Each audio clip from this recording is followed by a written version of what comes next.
Kentang ni saya potong dalam saiz kecil tapi masih lagi tebal ya. Kak, jap kak, tenang kak. Saya baru nak potong kentang kak. Baru boleh goreng. Saya goreng sampailah keperangan macam. Dah keperangan macam akak punya, saya angkat. Masa kentang masih panas, korang lenyek macam ni. Saya punya dah tak berapa nak panas kak, tapi boleh lenyek lagi.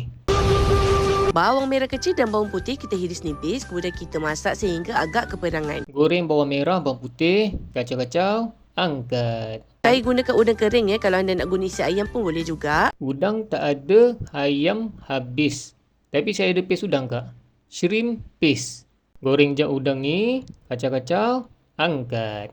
Ni satu lagi rahsia nenek saya. Lada putih ni korang masuk dalam penapis. Masak dalam 1 minit, bila dia dah naik bau boleh angkat. Ni rahsia saya kak. Boleh cari kat Speedmart. Udang kering dan bawang-bawang ni kita tumbuk sehingga halus. Bawang dengan paste udang ni kita gilis sampai halus. Dah halus bolehlah masukkan bersama kentang yang telah dilenyek tadi. Angkat, letak. Lada putih ni pun korang tumbuk sekali sampai hancur ya. Saya tak nak tumbuk kak, saya nak tuang. Taburkan sedikit hirisan daun sup. Masukkan juga garam, gula dan juga perasa. Daun sup saya dah buang kak sebab dah busuk. Jadi saya abaikan je. Kacaulah rata. Jap kak, seminit. Ambil sikit, kepal-kepalkan bulat-bulatkan macam ni. Ambil sikit, kepal-kepal sikit.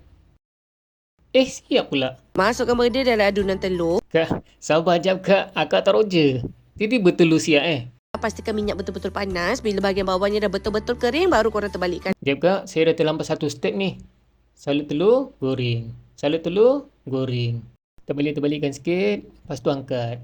Siap bergedil guys. Resepi dari dapur Mami Adam. Taste sikit macam mana rasa dia ni.